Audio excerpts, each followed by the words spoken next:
जय जगन्नाथ समस्त आरंभ करुँ नुआ अध्याय षष्ठ श्रेणी साहित्यर कौन आमर पाठ फास्ट गद्य कौन जन्मभूमि समस्त जानते षष्ठ सप्तम अष्टम समस्त बही चेंज हो जाइए। तो यह षष्ठ श्रेणी प्रथम पाठ जोटा कि गद्य हिसाब से जन्मभूमि आसी प्रथम गद्य कारण षष्ठ श्रेणी बही साहित्य टोटाल चेंज हो जाइए। तो आरंभ करने जाऊँ जन्मभूमि समस्त भल दे मन दे शुण ठीक अच्छे। आ जो मैंने कोचिंग जापारना किसी कारण अभाव पैसा अभाव कि कौन कम अभाव समस्त कोचिंग जापारना आउ स्कूल भी एत कौन क्लास रे पढ़ा होनी तो समस्त आज मु भल गद्यर क्वेश्चन आंसर आपको दे दूची ठीक अच्छे। आउ के दिन पर ठीक अच्छे हो चलतु आरंभ करिया समस्ते षष्ठ श्रेणी साहित्य कौन जन्मभूमि तार प्रश्न उत्तर आरंभ करवा ठीक अच्छे। प्रथम हूँ आमर प्रश्न कौन देती जन्मभूमि कवितार कवि किए किए कहीपर उत्तर हूँ शुणु समस्ते है भक्त कवि मधुसूदन दास जन्मभूमि सी होती कौन रचयिता। तो सी कौन थे जड़े स्वाधीन संग्रामी थे है मधुसूदन दास कौन थे जड़े स्वाधीन संग्रामी थे। आउ समस्त जानी सी जड़े प्रथम ओडिया ग्रेजुएट थे है आउ कौन थे सी ना प्रथम ओडिया बिलाती यात्री थे। आउ बहुत जिनस से आम देश आम ओडिशा कर प्रथम एलएलबी सी थे। आउ कौन थे ना प्रथम बिहारी और ओडिशार गोटे विधानसभार सदस्य भी से प्रथम थे है। आउ जिनस कहीदे मु मधुसूदन दास विषय तांकर गोटे प्रचेषा थिला कौन ना 1936 मसीहार एप्रिल 1 तारिख है सी गोटे भाषा भित्ति आमर कौन ना ओडिशार भाषा गोटे थिला भित्ति थिला। तो से भाषा भित्ति को प्रथम भारतीय राज्य भाव कौन ओडिशा रे प्रतिष्ठा होइतिला का प्रचेष्टा बल रे आमर भक्त कवि मधुसूदन दास को प्रचेष्टा बल रे कौन होइतिला ना आमर जो भाषा भित्ति थिला ओडिशार भाषा भित्ति यह कौन ये प्रथम भारतीय राज्य भाव ओडिशा रे प्रतिष्ठा होइतिला।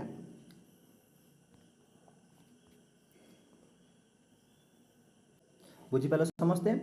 तो अब द्वितीय प्रश्न को जीवा कवि जन्मभूमि को क्या सहित सामान बोली कहते कवि जन्मभूमि क्या सहित सामान बोली कहते कवि जन्म समस्त जान निजर जन्मदात्री किए आमको किए जन्म करछि आम माँ जमी आमको कौन आमको जिते भी आम कष्ट जिते भी तार कौन समस्त अली आम जहाँ भी करुँ आम माँ कौन करुँची आमको सही जाऊँगी सेहीपरि भाव कौन जन्मभूमि आम निज माँ भली आम जिते भी जहाँ तापर गड़ू जहाँ पर ताकू कौन करूँ फोड़ू काटू जहाँ भी करूँ सी कौन करे सबू सही जाइए से कौन कर भक्त कवि मधुसूदन राव कवि जन्मभूमि को कौन कर आमर माँ सहित सामान बोली कहते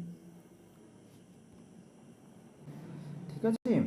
तृतीय प्रश्न पचारे जन्मभूमि केउं पवन शरीर में शीतलता भरी दिए जन्मभूमि केउं पवन आमर उत्तर कौन देती जन्मभूमि मृदु मलय पवन शरीर में शीतलता भरी दिए मृदु मलय पवन कि कहीपर कौन ये हूँ गोटे मन रखी था ये हूँ दक्षिण भारत में गोटे मलय पर्वत अच्छी दक्षिण भारत में कौन ना मलय पर्वत अच्छी जो बहुत चंदन गछ अच्छी है जितेबाला से जो पवनटा बाज चंदन गचर कौन सुगंधटा कौन धीरे धीरे धीरे धीरे आम आड़े माड़ी आसो। तो से आमको कौन लगुच बहुत आनंद लगे जितेबाला पवन गोटे गोटे चंदन गछ पाख जब छिड़ा हे खाली तार पाखर जो सुगंध से तुम मन मुग्ध हो एत पूरा गोटे जंगल टाइप्र गछ अच्छी कौटी ना आमर अच्छी मलय पर्वत से ही पाखे गोटे चंदन गचर बहुत गछ अच्छी सेठार जो पवनटा आसूसी आम मनरे आम शरीर कौन करुच्ची शीतलता भरी दिए माने कौन बहुत आनंद लगे बहुत खुशी लगे बुझिपार ठीक अच्छे। तापर क्वेश्चन आसला कहार स्नेह क्षीर पान करी आम बंचीचे समस्त जाचे कहीं आम जितेबाला जन्म लाभ कले आम केवल भगवान गोटे जिनस ही देते सेटा हूँ माँ क्षीर पान करिकी ही आम बढ़िबा ता बिना आमर आउ किछि जिनस नाही जदि भी किसी प्रोब्लेम हुए आम क्षीर ही पीवा गाई क्षीर ही पी पार किंतु क्षीर पान बिना आमर आउ किछि संभव ना दुनिया रे से कहते कौन कहार क्षीर स्नेह क्षीर पान कर आम बंचीचे जन्मभूमि रूपक माँ क्षीर पान कर आम बंचीचे समस्त क्लीयर है। चलो क्वेश्चन नंबर 5 को जीवा जन्मभूमि आकाश किए ज्योत्ना ढाली दिए किए ज्योत्स्ना ढाली दिए? जन्मभूमिर आकाशରୁ ଜହ୍ନ ବା ଚନ୍ଦ୍ର ନିର୍ମଳ ଜ୍ୟୋତ୍ସ୍ନା ଢାଳି ଦିଏ। କ'ଣ ପାଇଁ ନା ଜାଣିଛ, ଆମର ଚନ୍ଦ୍ର ହଉ କିମ୍ବା ତାରା ହଉ ସେମାନଙ୍କର କଲର୍ କେଉଁ କଲର୍? ସେଇଟା ସେମାନେ କ'ଣ ହ୍ୱାଇଟ୍ କଲର୍, କ'ଣ ଧଳା କଲର୍। ଯେତେବେଳେ ଆମର ଜନ୍ମଭୂମିରେ ପଡ଼େ ତାଙ୍କର କ'ଣ ତାଙ୍କର ରଶ୍ମି ଆସି ପଡ଼େ, କ'ଣ ଲାଗେ? ଏମିତି ଲାଗେ ଯେ ପୁରା ଗୋଟେ ନିର୍ମଳ ଜ୍ୟୋତ୍ସ୍ନା ଟାଇପ୍ର ଗୋଟେ କ'ଣ ଚାରିଆଡ଼େ ଆମର ଖେଳି ଯାଇଛି। ସେଇଟା ହିଁ କବି କ'ଣ କରିଛନ୍ତି? କହିଛନ୍ତି ଜନ୍ମଭୂମି ଆକାଶରୁ କିଏ ଜ୍ୟୋତ୍ସ୍ନା ଢାଳି ଦିଏ? ଜନ୍ମଭୂମି ଆକାଶରୁ ଜହ୍ନ ବା ଚନ୍ଦ୍ର ନିର୍ମଳ ଜ୍ୟୋତ୍ସ୍ନା ଢାଳି ଦିଏ। ସମସ୍ତେ ବୁଝିପାରିଲ? ଚାଲ 6 ନମ୍ବର କ୍ୱେଶ୍ଚିନ୍ ଯିବା। ଜନ୍ମଭୂମି ଆମ ପାଇଁ କ'ଣ ସବୁ ସହିଥାଏ? କ'ଣ ସହିଥାଏ? ସମସ୍ତେ ଜାଣିଥିବ କ'ଣ ସହିଥାଏ? ଯେତେ ବି ଆମେ ଅଳି କରୁ, ଯେତେ ବି ଆମେ କ'ଣ ଅର୍ଦ୍ଦଳି କରୁ, ଯେତେ ଦୋଷ ତ୍ରୁଟି କରୁ, ଯେତେ ଆମେ ଜନ୍ମଭୂମି କ'ଣ ଆମେ ଏବେ କ'ଣ ଆମେ ଗଛ ଲଗାଇବା ପାଇଁ ଖୋଳୁଛେ, ବିନା କାରଣ ବି ଖୋଳି ଦେଉଛେ, କାଟୁଛେ, ମାରୁଛେ, ଛିଡ଼ା ହେଉଛେ, ପାଣି ପକାଉଛେ, ଯାହା କଲେ ମଧ୍ୟ ଜନ୍ମଭୂମି ଆମର ମା' ଭଳିଆ। ଆମ ମା' କ'ଣ ଆମେ ଯେତେ ଯାହା କଲେ ମଧ୍ୟ ସେ କ'ଣ ଖୁସି ଖୁସି କ'ଣ ଆମକୁ କୋଳେଇ ନିଏ। ସେମିତି ଜନ୍ମଭୂମିକୁ ଆପଣ ଯେତେ ଯାହା ବି କର, ସମସ୍ତେ କ'ଣ କରନ୍ତି? ଜନ୍ମଭୂମି କ'ଣ କରେ? ଆମକୁ କିଛି ବି ନ କହି ସେ କ'ଣ ସମସ୍ତ ଅର୍ଦ୍ଦଳି ଅଳି ଦୋଷକୁ କ'ଣ କରେ? ସବୁ ସହିଯାଏ। ବୁଝିପାରିଲ? ଚାଲ ଆଉ ଗୋଟେ ପ୍ରଶ୍ନ ଆସିଲା। କ'ଣ ଆସିଲା ନା କେଉଁ ପକ୍ଷୀମାନଙ୍କର କାକଳିରେ ଜନ୍ମଭୂମିର ଆକାଶ ମୁଖରିତ ହୁଏ? କହିପାରିବ କିଏ? ନା ବିଭିନ୍ନ ବିହଙ୍ଗ ପକ୍ଷୀମାନଙ୍କ କାକଳିରେ ଜନ୍ମଭୂମି ଆକାଶରେ ମୁଖରିତ ହୁଏ। ମାନେ କ'ଣ? ଦେଖ, ଯେତେବେଳେ ଆମେ ଗୋଟେ ଗୀତ ଗାଉଛେ ବିଭିନ୍ନ ପ୍ରକାର ବାଦ୍ୟଯନ୍ତ୍ର ଥାଏ, ତ ଗୋଟେ ବାଦ୍ୟଯନ୍ତ୍ର ନୁହେଁ ବିଭିନ୍ନ ପ୍ରକାର ବାଦ୍ୟଯନ୍ତ୍ର ଥାଏ। ସମସ୍ତଙ୍କର ବାଦ୍ୟଯନ୍ତ୍ରର ଭିନ୍ନ ଭିନ୍ନ କ'ଣ ହୁଏ? ଭିନ୍ନ ଭିନ୍ନ ଏବେ ବାଦ୍ୟଯନ୍ତ୍ର 5 ପ୍ରକାର ବାଦ୍ୟଯନ୍ତ୍ର ମିଶିଲେ ଗୋଟେ ସମ୍ପୂର୍ଣ୍ଣ ଗୀତ, ଆମେ ଯେତେବେଳେ ଗୋଟେ ଗୀତ ଗାଉଛେ କେତେ ସୁନ୍ଦର ଲାଗୁଛି। 4-5 ପ୍ରକାର ବାଦ୍ୟଯନ୍ତ୍ର ମିଶିଲା ପରେ ସେ ଗୀତଟା କେତେ ମଧୁର ଲାଗୁଛି।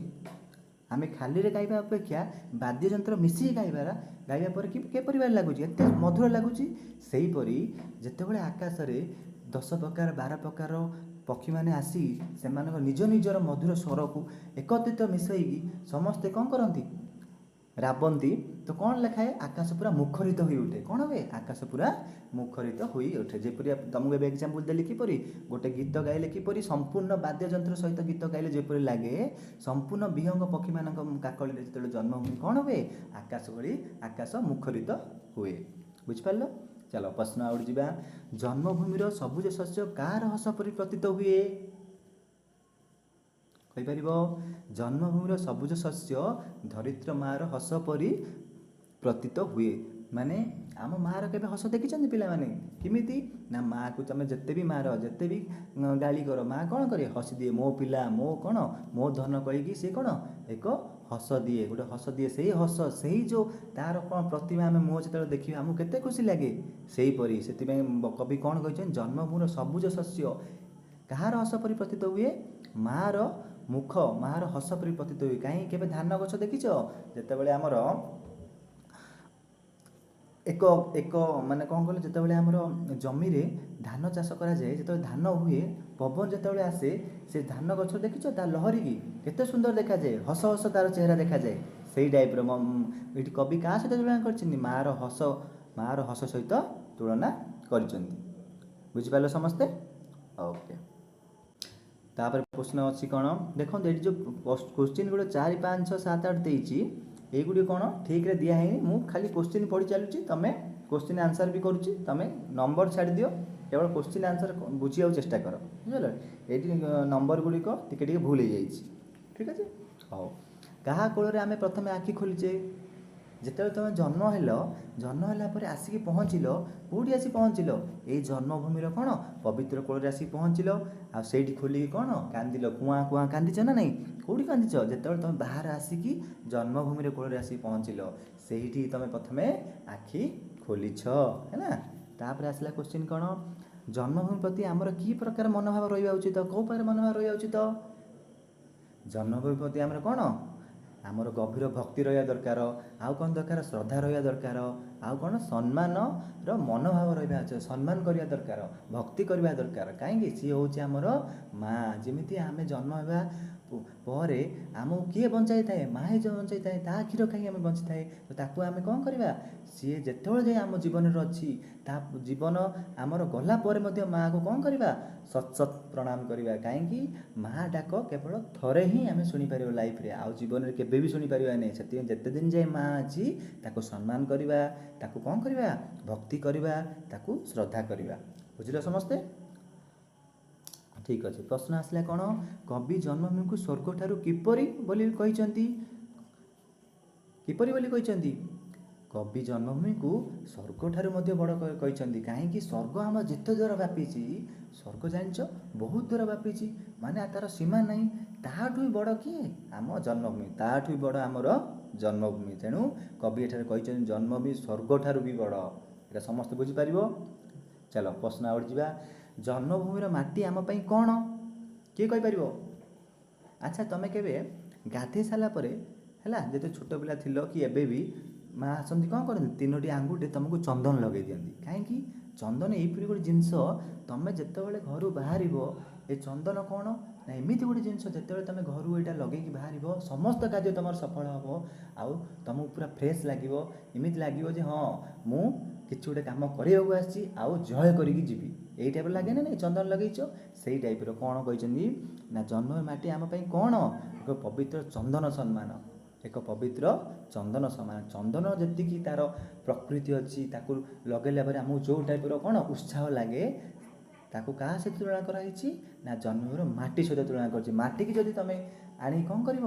ସବୁଦିନ ତୁମ ଗାଧୋଇ ସାରିଲା ପରେ ଆଣିକି ଯଦି ତୁମ ମଥାରେ ଲଗାଇବ, ସେଇଟା ବି ଚନ୍ଦନ ସହିତ ସମାନ। କାହିଁକି?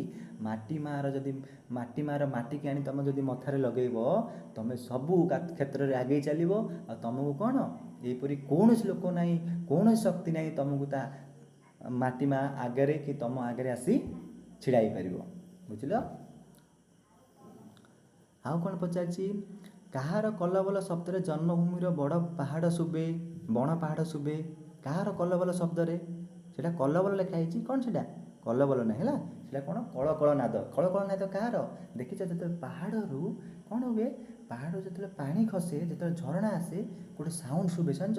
ଦେଖିବ କେବେ ତୁମେ ମାନେ ଯେଉଁଠି ଧୀରେ ବସିବ, ସେଇ ତୁମେ ଜାଣିପାରିବ ଯେତେବେଳେ ଝରଣା ପାଣି କ'ଣ ଧୀରେ ଧୀରେ ଧୀରେ ଧୀରେ ପର୍ବତରୁ ଆସି ତଳେ ପହଞ୍ଚେ, ତା'ର ଗୋଟେ କଳକଳ ନାଦ ଶୁଭେ। କେତେ ସୁନ୍ଦର, କେତେ ମଧୁର ନାଦ। ଯେପରି କୋଇଲି ଗଛରେ ବସି କ'ଣ ରାବୁଥାଏ, ସେହିପରି ଝରଣା ପାଣି ଯେତେବେଳେ ପାହାଡ଼ରୁ ତଳକୁ ଖସେ, ତା'ର ଗୋଟେ କଳକଳ ନାଦ ଏତେ ସୁନ୍ଦର, ଏତେ ମଧୁର ଲାଗେ, ଆମ ମନକୁ କ'ଣ ପୁରା ସତେଜ କରିଦିଏ। ହେଲା, ବୁଝିପାରିଲ? ସେଇଟା ହିଁ କ'ଣ କହିଛନ୍ତି କବି? କାହାର କଲବଲ ଶବ୍ଦରେ ଜନ୍ମଭୂମିର ବଣ ପାହାଡ଼ ଶୁଭେ? ଝରଣାର କଳକଳ ଶବ୍ଦରେ। ହେଲା, ଜନ୍ମଭୂମି ପାଇଁ ଆମେ କ'ଣ ଉତ୍ସର୍ଗ କରିବା ଉଚିତ? କ'ଣ ଉତ୍ସର୍ଗ କରିବାକୁ? ନିଜର ମନ, ତନ, ଉତ୍ସର୍ଗ, ସବୁ ଧନ, ସବୁ କିଛି ଦେଇଦେବାକୁ ପଡ଼ିବ। କାହିଁକି ନା ଜନ୍ମଭୂମି ଏମିତି ଏକ ମାଟି, ଯାହା ପାଖରେ ଆମେ ଜନ୍ମ ବି ହେଇଛେ, ଏଇଠି ହିଁ ମରିବା। ହେଲା, ସବୁ ଜିନିଷ ଆମ ଏଇଠି ହିଁ ହେବ। ସେଇଥିପାଇଁ ତାକୁ ଆମେ କ'ଣ କରିବା? ହେ ଜନ୍ମଭୂମି, ତୁ ମୋର ତନ ନେଇଯା, ମନ ନେଇଯା, ଧନ ନେଇଯା, କିନ୍ତୁ ତୋ ଭଳିଆ ମା ମୁଁ ସଂସାରରେ ଆଉ କେଉଁଠି ପାଇପାରିବିନି। ସେଇଥିପାଇଁ ବୁଝିପାରିଲ, ଆମର ସବୁକିଛି ଆମେ ସେଠି ତ୍ୟାଗ କରିଦେବା ଉଚିତ। ଠିକ୍ ଅଛି। ଚାଲ, ପ୍ରଶ୍ନ କ'ଣ ଆସିଛି? ଜନନୀ ଶବ୍ଦର ଅର୍ଥ କ'ଣ? ଜନନୀ ଶବ୍ଦର ଅର୍ଥ କ'ଣ? ସମସ୍ତେ ଜାଣିଥିବ। ଜନନୀ ଶବ୍ଦର ଅର୍ଥ ହେଉଛି କ'ଣ? ମାତା ବା ମା। ଯେଉଁଠି କ'ଣ ସତ୍ କ'ଣ କରିବା? ପ୍ରଣାମ କରିବା ଆମ ମାତାକୁ। ବୁଝିପାରିଲ? ଆଉ ଏଇଟା କିଛି କହିବା ଦରକାର ନାହିଁ। ଅମୃତ ସମ୍ମାନ କାହାର ଜଳ? କିଏ କହିପାରିବ? କାହାର ଜଳ ସମ୍ମାନ? ଅମୃତ ସମ୍ମାନ। ସେଇ ଜନ୍ମଭୂମିରେ କିଏ ଅଛି? ନଦୀ ଅଛି, ଝରଣା ଅଛି, ହ୍ରଦ ଅଛି। ଏମାନଙ୍କ ଜଳ କ'ଣ? ଅମୃତ ସମ୍ମାନ। ଏହାକୁ ହିଁ ପିଇକି ଏବେ ମନେ ରଖିଥାଅ, ବଡ଼ ବଡ଼ ସାଧୁମାନେ ଯେତେବେଳେ କୂଳରେ କ'ଣ କରନ୍ତି? ତପସ୍ୟା କରନ୍ତି। ତାଙ୍କୁ ପାଣି କେଉଁଠି ମିଳେ? ଏଇମାନଙ୍କଠୁ ହିଁ ପାଣି ନିଅନ୍ତି। ଆମେ ପାଣି କେଉଁଠୁ ଆଣୁଛେ? ଏମାନଙ୍କଠୁ ହିଁ ଆଜିକାଲି ଯେଉଁ ଫିଲ୍ଟର କରିକି ପାଣି ଆସୁଛି, ଏଇସବୁ ଏରିଆରୁ ହିଁ ଆମକୁ କ'ଣ, ଆମ ନଦୀରୁ ଆମେ ଫିଲ୍ଟର କରି ପିଉଛେ, ଝରଣା ପାଣି ପିଉଛେ, ଏଇଠୁ ହିଁ ପାଣି ଆମେ ସମସ୍ତେ ପିଉଛେ। ସେଥିରେ କାହା ସହିତ ସମାନ ହେଇଛି ଆମ ଜଳ? ଅମୃତ ସହିତ। ଠିକ୍ ଅଛି। ହଉ, 17 ନମ୍ବର ପ୍ରଶ୍ନ କ'ଣ ଲେଖିଛି? ଜନ୍ମଭୂମି ଆମକୁ କିପରି ରକ୍ଷା କରେ? କିଏ କହିପାରିବ? ଆମକୁ ମା କିପରି ରକ୍ଷା କରେ? କିଏ କହିପାରିବ? ଦେଖିଛ କେବେ ତମେ ତଳେ ପଡ଼ିଯାଉଥିବ ନହେଲେ କେଉଁଠି ଯାଉଥିବ ମା ପ୍ରଥମେ କ'ଣ କରନ୍ତି ତମ ହାତ ଧରିକି ହିଁ ତମକୁ ରୋଡ଼ ପାର କରନ୍ତି, ହାତ ଧରିକି କେଉଁଠି ଉଠାଣି ଜାଗାକୁ ଉଠାନ୍ତି। କାହିଁକି? ସେ ଜାଣିଛନ୍ତି କି ମୋ ପୁଅ କେଉଁଠି ପଡ଼ିଯିବ, କେଉଁଠି ଖଣ୍ଡିଆ ହେଇଯିବ। ସେଥିପାଇଁ ସେଇ ଟାଇପ୍ର କ'ଣ ଜନ୍ମଭୂମି ମଧ୍ୟ ନିଜ କୋଳରେ ଆଶ୍ରୟ ଦେଇକି ଆମକୁ କ'ଣ କହିଛନ୍ତି, କ'ଣ କହିଛନ୍ତି, ହେ ପୁଅ ହେ ଝିଅ କ'ଣ କହିଛନ୍ତି, ତୁ ମୋର ହିଁ ପୁଅ ତୁ ମୋର ହିଁ ଝିଅ, ତୋତେ ରକ୍ଷା କରିବା ଦାୟିତ୍ୱ କାହାର? ମୋର, ମାନେ ଜନ୍ମଭୂମିର। ବୁଝିପାରିଲ? ହଉ ଚାଲ 18 ନମ୍ବର ଆସୁଛି, ଜନ୍ମଭୂମିର ପଦ୍ମଫୁଲ କେଉଁଠାରେ ଫୁଟେ? ଜାଣିଛ ପଦ୍ମଫୁଲ କେଉଁଠାରେ ଫୁଟେ? ଆମର ଦେଖିଛ ଭିନ୍ନ ନିର୍ମଳ ପୁଷ୍କରିଣୀ ଥିବ, ସରୋବର ପୋଖରୀ ଦେଖିଛ, ସେଇଠି ପଦ୍ମଫୁଲ ଫୁଟେ ନା। ଏବେ ବି ଏଇ ଟାଇମ୍ରେ ତୁମେ ଦେଖିବ ସବୁଆଡ଼େ କ'ଣ ପଦ୍ମଫୁଲ ଫୁଟିବାର ଟାଇମ୍ ଆସିଗଲାଣି ହେଲା। କାହାର ପାଦଧୂଳି ଆମ ମଥାରେ ଚନ୍ଦନ ସମ୍ମାନ? କାହାର ପାଦଧୂଳି ଆମ ମଥାରେ ଚନ୍ଦନ ସମ୍ମାନ କହିପାରିବ? ପାଦଧୂଳି ଯେଉଁଟା ହେଲା, ଚନ୍ଦନର ଯେଉଁ ଆମେ ଲେପ ଦେଉଛେ ମଥାରେ ତା ସହିତ ପୁରା ସମାନ। ଜନ୍ମଭୂମିର ମାଟିକି ଏବେ କହିଥିଲେ, ଜନ୍ମଭୂମିର ମାଟିକି ଯଦି ଆମେ ଆଣିକି ଆମ ମଥାରେ ଲଗାଇବା କୌଣସି କାମ ମଧ୍ୟ ଆମର କ'ଣ ଅଧୁରା ହେବନି, ସମସ୍ତ କାର୍ଯ୍ୟ ଆମର କ'ଣ ପୂର୍ଣ୍ଣ ହେବ। କାହିଁକି? ସିଏ ହିଁ ଆମର ମା, ସିଏ ହିଁ ଆମର କ'ଣ ସର୍ବଶ୍ରେଷ୍ଠ, ସିଏ ହିଁ, ତାଙ୍କ ବିନା ଜନ୍ମଭୂମି ଆମ ଜୀବନ ଅଧୁରା। ବୁଝିପାରିଲ? 20 ନମ୍ବର କ୍ୱେଶ୍ଚିନ୍ ପଢ଼ିବା। ପଚାରିଲା କ'ଣ ଜନ୍ମଭୂମି ପାଇଁ ଜୀବନ ଦେବା କାହାର ଲକ୍ଷ୍ୟ ହେବା ଦରକାର? ଆମର ବି ଲକ୍ଷ୍ୟ ହେବା ଦରକାର। କ'ଣ?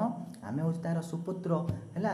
ଯଦି କୌଣସି କାରଣରୁ ଯଦି ଆମ ଜନ୍ମଭୂମି କିଏ ଆସିକି ଆକ୍ରମଣ କଲା, ଆମେ ଚୁପଚାପ ରହିପାରିବା କି? ନା, ଆମ ଜୀବନ ଦେଇଦେବା ପଛେ ପଛଘୁଞ୍ଚା ଦେବାନି ଆମ ଜନ୍ମଭୂମି ପାଇଁ। କ'ଣ କରିବା? ଆମର ଦେଶଭକ୍ତି ଆମ ପାଇଁ, ଆମ କ'ଣ ଜନ୍ମଭୂମି ଆମ ଭକ୍ତି କ'ଣ ଆମ ପାଇଁ ବଡ଼। ଆମେ ଆକୁ କେବେ ମଧ୍ୟ ପଛଘୁଞ୍ଚା କରି ଛାଡ଼ିପାରିବା ନାହିଁ। ଆମ ମୁଣ୍ଡ କେବେ ମଧ୍ୟ ତଳକୁ କରିପାରିବା ନାହିଁ। ଇଏ ହେଉଛି ଆମର ସବୁକିଛି ଜନ୍ମଭୂମି। ସେଇଥିପାଇଁ ପଚାରିଛନ୍ତି କ'ଣ କବି କହିଛନ୍ତି, ଜନ୍ମଭୂମି ପାଇଁ ଜୀବନ ଦେବା କାହାର ଲକ୍ଷ୍ୟ ହେବା ଉଚିତ? ସୁପୁତ୍ର ଓ ଦେଶଭକ୍ତିର ଲକ୍ଷ୍ୟ ହେବା ଉଚିତ। ବୁଝିପାରିଲ? ଚାଲ କ୍ୱେଶ୍ଚିନ୍ ଯିବା 21 ନମ୍ବର। ଜନ୍ମଭୂମିର କେଉଁ ରୂପ କବିଙ୍କୁ ମୁଗ୍ଧ କରିଛି? କେଉଁ ରୂପ କହିପାରିବ? ସବୁଜ ଶ୍ୟାମଳ ରୂପ। କେଉଁଟା? ନା ମୁଁ ଏବେ କହିଥିଲି ଗଛ ଗୁଡ଼ିକ ଲାଗିଛି ହେଲା। ଦେଖିଛ କେବେ ତମର ଧାନ ଗଛ ଲାଗିଥିବ, ନହେଲେ କେବେ ଦେଖିଛ ସୂର୍ଯ୍ୟ ଯେଉଁ ଆମର କି ଫୁଲ କହୁଛନ୍ତି, ସୂର୍ଯ୍ୟ ଫୁଲ ଦେଖିଛ?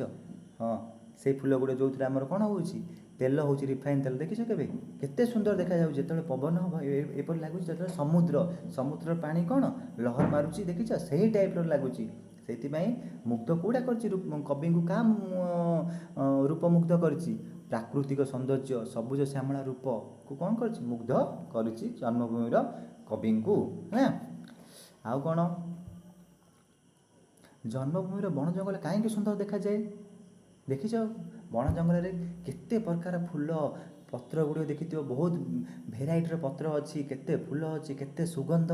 କେବେ ଦେଖିଛ? କେବେ ଜଙ୍ଗଲ ମଝିରେ ବେଳେବେଳେ ଗୋଟେ ରାସ୍ତା ହେଇଥାଏ, ସେଇଠି ଯେତେବେଳେ ପହଞ୍ଚିବ ତୁମେ ଦେଖିବ ସବୁ ଜାଗାର ଯେତେ ଫୁଲ ଅଛି, ଫଳ ଅଛି, ତାଙ୍କର କ'ଣ ନୂଆ ନୂଆ ସୁଗନ୍ଧ, ତା'ର ରୂପ ଦେଖି ତୁମକୁ କ'ଣ ବହୁତ ଆଶ୍ଚର୍ଯ୍ୟ ଲାଗେ ନା ନାହିଁ? ସେଇଥିପାଇଁ ବଣ ଜଙ୍ଗଲ କାହିଁକି ସୁନ୍ଦର ଦେଖାଯାଏ? ଫୁଲ ଫଳରେ ଭରି ରହିଛି। କ'ଣ ହେଇଛି? ରଙ୍ଗ ବେରଙ୍ଗ ଫୁଲ ଫଳରେ ପୁରା ଜଙ୍ଗଲ ଭରି ରହିଛି ଏଇ ଜନ୍ମଭୂମି। ସେଇଥିପାଇଁ ବଣ ଜଙ୍ଗଲ ବହୁତ ସୁନ୍ଦର ଦେଖାଯାଏ। କେଉଁ ଋତୁରେ ଜନ୍ମଭୂମିର ଶ୍ରୀ ବୃଦ୍ଧି ହୁଏ? କିଏ କହିପାରିବ? ଉତ୍ତର କ'ଣ ଦେଇଛେ ପିଲାମାନେ? ବସନ୍ତ ଋତୁରେ। ବସନ୍ତ ଋତୁ ଦେଖିଛ? ବସନ୍ତ ଋତୁ ଯେତେବେଳେ ଆସିବ, ଏବେ ତ ଆମେ କେବଳ କ'ଣ କରୁଛେ, ଖରା ହେଲା, ଶୀତ, ବର୍ଷା ହିଁ ଆମେ କ'ଣ ଅନୁଭବ କରିପାରୁଛେ।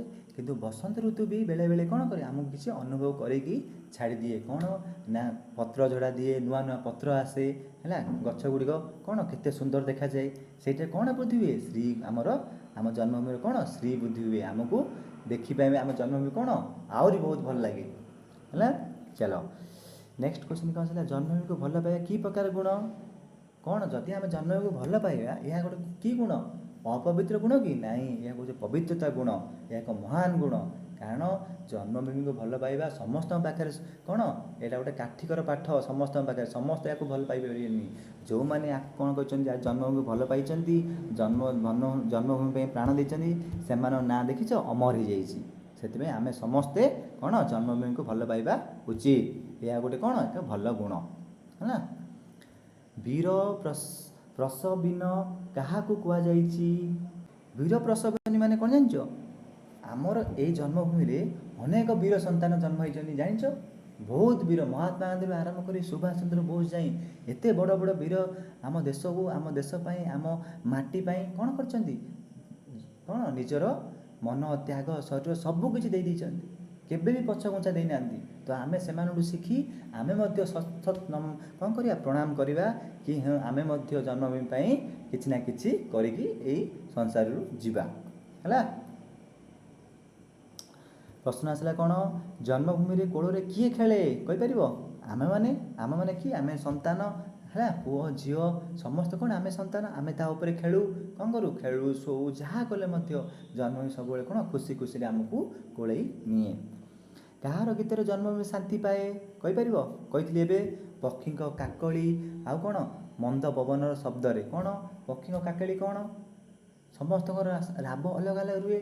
ଯେତେବେଳେ 10-15 ଜଣ ପକ୍ଷୀର ଅଲଗା ଅଲଗା ରାବ ମିଶି ଗୋଟେ ସ୍ୱର ହୋଇଯାଏ, ଯେମିତି ଗୋଟେ ଗୀତ ଗାଇବା ପାଇଁ 10 ପ୍ରକାର ବାଦ୍ୟଯନ୍ତ୍ର ଦରକାର ପଡ଼ିଥାଏ, ସେହିପରି ଭାବେ ଆମର କ'ଣ ଦେଖାଯାଏ, ଜନ୍ମଭୂମି ବହୁତ କ'ଣ କରେ, ଶାନ୍ତି ଲାଗେ, ଶାନ୍ତି ପାଏ। ଯାହା ହଉ ମୋ ମାଟିରେ ଏହିପରି ଭାବେ କିଛି ଗୋଟେ ବାଦ କି କ'ଣ ପକ୍ଷୀମାନଙ୍କ ରାବ ଦ୍ୱାରା ମୋତେ କ'ଣ ବହୁତ ମନମୁଗ୍ଧ ହୋଇଯାଏ। ଠିକ୍ ହେଲା, ହଉ ଚାଲ। ଜନ୍ମଭୂମିର ଟେକ ରଖିବାକୁ କବି କିପରି ଆହ୍ୱାନ କରୁଛନ୍ତି? ତାର ମାନ ସମ୍ମାନକୁ ଆମେ ଟେକ ରଖିବାକୁ ପଡ଼ିବ। କିପରି ରଖିବା? ନିଜର ସ୍ୱାର୍ଥ ତ୍ୟାଗ କରି ସେବା କରିବା ଉଚିତ। ନିଜର ସ୍ୱାର୍ଥ କ'ଣ, ନାଇଁ ମୁଁ କ'ଣ ପାଇଁ, ସ୍ୱାର୍ଥ ମାନେ କ'ଣ, ନାଇଁ ମୁଁ ଜନ୍ମ ପାଇଁ କାହିଁ କରିବି, ମୋତେ ସେ କ'ଣ ଦେଇଛି, ହେଲା, ମୁଁ ଆଣୁଛି ଧାନ, ଆଣୁଛି ଚାଉଳ, ଆଣୁଛି, ମୁଁ ତ ନିଜେ ଖାଉଛି। ଜନ୍ମଭୂମିର କାମ କ'ଣ, ଏସବୁ ମନରୁ ଛାଡ଼ି କ'ଣ କରିବା ପାଇଁ, ତା ପ୍ରତି ଆମେ କ'ଣ କରିବାକୁ ପଡ଼ିବ, ନିଃସ୍ୱାର୍ଥପର ସେବା କରିବାକୁ ପଡ଼ିବ। ବୁଝିପାରିଲ? ଦେଖ ପିଲାମାନେ, ଏଇଥିରେ ବହୁତ ମୁଁ କ'ଣ କରିଛି, କେବଳ ତୁମର ଯେଉଁ ବହିରେ ଯେତିକି ଦେଇଛି ତାହାଠୁ ବି ଅଧିକ କୋଶ୍ଚିନ୍ କାହିଁ ଆଣିଛି। ବେଳେବେଳେ ତୁମକୁ ସେ କ'ଣ କରେ, ଏକ୍ଜାମ୍ରେ ପରୀକ୍ଷାରେ ତୁମକୁ ଟିକେ ମୋଡ଼ିଫାଇ କରି କ'ଣ କରେ, କୋଶ୍ଚିନ୍ ପଚାରି ଦିଏ। ତେଣୁ ତୁମକୁ ଏହିପରି ଭାବରେ କୋଶ୍ଚିନ୍ ଦେଇଛି, ତୁମ ବହିର ବି କୋଶ୍ଚିନ୍ ଆନ୍ସର୍ ଅଛି, ପ୍ଲସ୍ ବାହାରୁ କେତେଟା ଜିନିଷ ମିଶାଇକି ତୁମକୁ ଦେଇଛି, ଯାହାଫଳରେ କେଉଁ ଗୋଟେ ବି କୋଶ୍ଚିନ୍ ତୁମେ ଛାଡ଼ିକି ଆସିବ ନାହିଁ। ବୁଝିପାରିଲ? ଚାଲ, ଜନ୍ମଭୂମିର ଦୁଃଖରେ ଆମେ କ'ଣ କରିବା ଉଚିତ? କ'ଣ କରିବା ଉଚିତ? ତାହାର ଦୁଃଖ ନିଶ୍ଚୟ ଆମେ ଚେଷ୍ଟା କରିବା, କ'ଣ କରିବା, ଦୂର କରିବା ଉଚିତ। କେମିତି ନା, ଦେଖ ଏବେ ବଡ଼ ବଡ଼ କ'ଣ କରାଯାଉଛି, କଳକାରଖାନା କରାହେଉଛି, କ'ଣ କରାହେଉଛି, ତାହାର ଧୂଆଁ ପ୍ରଦୂଷଣ କ'ଣ ଆମ ଜନ୍ମଭୂମି ଧୀରେ ଧୀରେ କ'ଣ ହେଇସାରିଲାଣି, ଖରାପ ହେଇସାରିଲାଣି। ବିଭିନ୍ନ ପ୍ରକାର ଯେଉଁ ପାଣିରେ ଆମେ କ'ଣ କରୁଛେ, କଳକାରଖାନାଟା ଯେତେ ସବୁ ଗନ୍ଧିଆ ପାଣି ଛାଡ଼ୁଛେ, ସେଇଟା ବି ତ ଜନ୍ମଭୂମି। ଏସବୁ ଜିନିଷ ଆମେ କ'ଣ କରିବା, ସବୁ ବନ୍ଦ କରିବାକୁ ପଡ଼ିବ। ଆମକୁ କ'ଣ କରିବାକୁ ପଡ଼ିବ, ଏସବୁ ଦୁଃଖ ଧୀରେ ଧୀରେ ଆମେ ତାକୁ କ'ଣ କରିବା, ଦୂର କରିବାକୁ ଚେଷ୍ଟା କରିବା ଉଚିତ।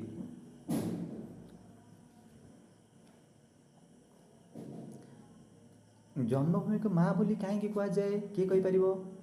କାରଣ ମା ଆମକୁ ଜନ୍ମ କରିଛି, ମାନେ ତା କୋଳରେ ଆମେ ହିଁ ବଢ଼ିଛେ, ତା କ୍ଷୀର ଖାଇ ଆମେ ବଢ଼ିଛେ ନାଇଁ। ତ ସିଏ ହିଁ ଯଦି ମା ହେଇଛି, ଜନ୍ମଭୂମି ବି ଆମ ପାଇଁ କ'ଣ, ମା। କାହିଁକି, ଯେତେବେଳେ ଆମେ ଜନ୍ମ ଲାଭ କରିସାରିଲେ ତାପରେ ଆମର ଜନ୍ମ ମା କିଏ, ଏଇ ଜନ୍ମଭୂମି। ତ ତାକୁ ମଧ୍ୟ ଆମେ ମା ବୋଲି କ'ଣ ପ୍ରଣାମ କରିବା ଉଚିତ। 31 ନମ୍ବର ପ୍ରଶ୍ନ କ'ଣ ଆସିଲା, ଭୂମି ଶବ୍ଦର ଅନ୍ୟ ଏକ ନାମ କ'ଣ? ସମସ୍ତେ ଜାଣିଛ, ଭୂମି ମାନେ କ'ଣ, ଧରିତ୍ରୀ ହେଇଗଲା, ବା ବସୁଧା ବି ଆମେ ଭୂମିକୁ କହିବା, କିଛି ଦରକାର ନାହିଁ। ବଢ଼ିଆ କୋଶ୍ଚିନ୍ ଅଛି। ଚାଲ, ଜନ୍ମଭୂମି କାହାକୁ ଛାଇ ଦିଏ, କ'ଣ କହିପାରିବ? ତା କୋଳରେ ଆମେ କ'ଣ ଆଶ୍ରୟ ନେଇଛେ, ଆମେ ତା କୋଳରେ ଅଛେ, ସିଏ ଆମକୁ ଆଲିଙ୍ଗନ କରି ରଖିଛି, ମାନେ କ'ଣ, ଜନ୍ମଭୂମି ଆମମାନଙ୍କୁ କ'ଣ କରେ, ଆମମାନଙ୍କୁ ଛାଇ ଦିଏ, ଜୀବଜଗତମାନଙ୍କୁ ଛାଇ ଦିଏ। ବୁଝିପାରିଲ? ଏଥିରେ କିଛି ନାହିଁ, ବାସ୍ ବହୁତ ସିମ୍ପଲ୍ କୋଶ୍ଚିନ୍। ହେଲା, ଜନ୍ମଭୂମିର ଫଳ ଓ ଫୁଲ କିପରି? ଦେଖିଛ, କେବେ ଖାଇଛ ଆମେ ଫୁଲ, କେତେ ମଧୁର ଲାଗେ, କେତେ ଶାନ୍ତି ଲାଗେ। ଆମେ ଯଦି ଆଗକାଳରେ ଲୋକମାନେ ଏଇ ଆମ ଜନ୍ମଭୂମିର କ'ଣ, ଯେଉଁ ଗଛ ଫଳନ୍ତା ଗଛରୁ ଫଳ ବାହାର କରି ଖାଇକି ବର୍ଷ ବର୍ଷ ଜୀବନ କାଟି ଦେଇଛନ୍ତି। ସାଧୁ ସନ୍ଥମାନେ ଏଇ ଫଳ ଖାଇ, ଏଇ ପାଣି ପିଇକି ବର୍ଷ କୋଟି କୋଟି ବର୍ଷ କାଟି ଦେଇ ପଳେଇଛନ୍ତି। ସେଥିପାଇଁ ଜନ୍ମଭୂମିର ଫଳ ଆଉ ଫୁଲ କିପରି, ଅତ୍ୟନ୍ତ ମଧୁର ଓ ମନୋହର। 34ଟା ପ୍ରଶ୍ନ ହେଲା। 34 ନମ୍ବର କ'ଣ, କାହା ବିନା ଜନ୍ମଭୂମି ଶୂନ୍ୟ ମନ ହୁଏ? କାହା ବିନା? ଯଦି ଆମେ ଜନ୍ମକୁ ସ୍ନେହ କରିବାନି, ମମତା ଦେବାନି, ଭକ୍ତି କରିବାନି, ସମସ୍ତେ ଛି ଚାକର କରିବା, ଆମେ ଅନ୍ୟ ଦେଶକୁ ଯାଇ କାମ କରିବା, ଆମ ନିଜ ଜନ୍ମଭୂମିକୁ ଛାଡ଼ିବା, ତ ସେଇଠି କ'ଣ ହୁଏ, ଜନ୍ମଭୂମି ଆମକୁ ବହୁତ ଶୂନ୍ୟ ମନ ହୁଏ। ବୁଝିପାରିଲ? ଚାଲ କୋଶ୍ଚିନ୍ ଯିବା। 35 ନମ୍ବର, ଜନ୍ମଭୂମିର ସମ୍ମାନ ରକ୍ଷା କରିବା କାହାର କର୍ତ୍ତବ୍ୟ? ଏଇଟା ସହଜ କୋଶ୍ଚିନ୍। କାହାର କର୍ତ୍ତବ୍ୟ? ସେଠାରେ ବାସ କରୁଥିବା କ'ଣ, ସମସ୍ତ ସନ୍ତାନ, ମାନେ ପୁଅ ଝିଅଠୁ ଆରମ୍ଭ କରି ସମସ୍ତ ଲୋକ କ'ଣ ତାହାର ସେବା କରିବା ଉଚିତ। କାରଣ ଯଦି ବି କୌଣସି କାରଣରୁ ଆମ ଜନ୍ମଭୂମିକୁ ଆକ୍ରମଣ କରାଯାଏ, ତ ରକ୍ଷା କରିବା କିଏ? ଆମେ ତାର ସନ୍ତାନ, ଆମେ ହିଁ ତାକୁ ରକ୍ଷା କରିବା। ଯଦି ଆମେ ଯାହା ପଛଘୁଞ୍ଚା ଦେବା, ଜନ୍ମଭୂମିକୁ ଆଉ ରକ୍ଷା କରିପାରିବା କି? ନାହିଁ, ବିଲକୁଲ ବି କରିପାରିବା ନାହିଁ। ଚାଲ, 36 नंबर कौन ना पुण्यभूमि क्या कहुए निजर जन्म घाटिबा जन्मभूमि की कौन कहुए पुण्यभूमि कहुए। यहाँ तो बहुत सहज क्वेश्चन। जन्मभूमि क्या तार संपद बोली मन करे जन्मभूमि क्या तार संपद बोली मन करे तार योग्य आ सेवा प्रणायन संतान मान जो मैंने योग्य कहीं कही समस्त योग्य हो पारे समस्त जन्मभूमि भी साहाय्य करें समस्त भक्ति मन में कौन जन्मभूमि को कौन करेंगे साहाय्य करें ना जो मैंने योग्य अच्छा जो मैंने कौन आम आम भाया केते कौन केते पुरुष अच्छा संतान अच्छा झील मैंने अच्छा स्त्री मैंने अच्छा समस्ते कौन जो मैंने योग्य से मैंने ही तार प्रकृत संपद है। चलो 38 नंबर आमर शरीर केउठे गढ़ा समस्त जानच से माटी से पानी से पवन कहार से जन्मभूमि माटी पानी पवन रे आम देह गढ़ा आ किछि भी नहीं है। जन्मभूमि शोभा केउठी अपूर्व प्रकृतिर प्रत्येक कोण में कहीं प्रकृति को जब तुम देख आहरी आम आम कौन ए कुआ भर मेंढुक माने कौन आमर यहीटा ही दुनिया में भावुचे कि बाहर को जीव देख प्रकृतिर ता सौंदर्य तुम देख जदि बहुत आश्चर्य हो बहुत माने जंगल बण जंगल जो प्रकार तार कौन अपूर्व शोभा तुम देखिले आश्चर्य होना से पचार जन्मभूमि शोभा केउठी अपूर्व प्रकृतिर प्रत्येक कोण कोण रे कौन तार शोभा अपूर्व किए आमको सब साहाय्य करे से जन्मभूमि आम खाइचे से भोक लगे से गचर फल फल बाहर कर आम खाइचे से पानी पीचे तो आम प्रकृति सब साहाय्य किए करे आमको जन्मभूमि। चलो कवि केउठार जन्म ग्रहण कर पवित्र जन्म आम कौट जन्म ग्रहण कर पवित्र जन्म तुम कौट जन्म कर पवित्र जन्मभूमि समस्त यही पवित्र जन्मभूमि माटी रे ही जन्म ग्रहण कर। चलो क्वेश्चन आसियो जन्मभूमि आदर किपर करवा जन्मभूमि आदर आउ थे रिपीट क्वेश्चन आसी निस्वार्थपर करवा अतुलनीय एमती सेवा करवा जेपरी आमको लगे हाँ मुझ जन्मभूमि किसी सी मत कि आनीदब कि पाउना दब कि यहीपरी भाव कौन स्वार्थपर सेवा करवा ना आम गोटे कंपानी काम कर जाऊँचे कि कौट जगह कम कर आमको कौन लगे अरे आम ये कम करवा सी आमको ये पैसा दब किंतु जन्मभूमि जदि आम कम करवा जन्मभूमि जदि आम मन प्राण त्याग देवा तेबे निस्वार्थपर करा पड़ो आमको भाविया पड़ो जन्मभूमि आमको किसी दब तेबे जाई मु तार साहाय्य करी सेटा जदि करिवो से तुम स्वार्थपर हो कौन स्वार्थपर सेवा हो है अतुलनीय माने केबे तुलना करनी अतुलनीय जेते चाहूँ से कर सेवा सी ही आमर माँ सी आमर जन्मभूमि। क्यों शब्द कवि मंत्र सहित तुलना कर समस्त जानच माँ बा जन्मभूमि कौ सहित तुलना कराई मंत्र है ना किसी नहीं सिंपल क्वेश्चन। चलो जन्मभूमि प्रति कृतज्ञता जनाइवाई कवि कौन कहते तार सेवा करवा ताकू कौन करवा भक्ति करवा ताकू सम्मान करवा तेबे जाई कौन आमर आम जन्मभूमि प्रति जहाँ भी करवा ताहा आम पाई कौन कृतज्ञता हम। चलो 45 नंबर क्वेश्चन कौन कहार कोल शोले शांति मिले समस्त जानच से जन्मभूमि शीतल कोल से जन्मभूमि शीतल देख जो खरा हो बहुत खरा हो रात लोक आसी कौन बाहर शुंती केते मधुर पवन बहे से केते शांति लगे जन्मभूमि कौन से समस्त कहती शीतल कोल ता कोल शोवाई एत शांति लगे तुम जिते एसी लगाओ जिते बेडरूम बड़ बड़ बेडरूम कर बड़ बड़ गदी डाल तार जन्मभूमि शोवा आ निज बेडरूम रे पैसा देकी बड़ बड़ कौन आनी गदी आनी पकई शोवा बहुत अंतर अच्छी है ना।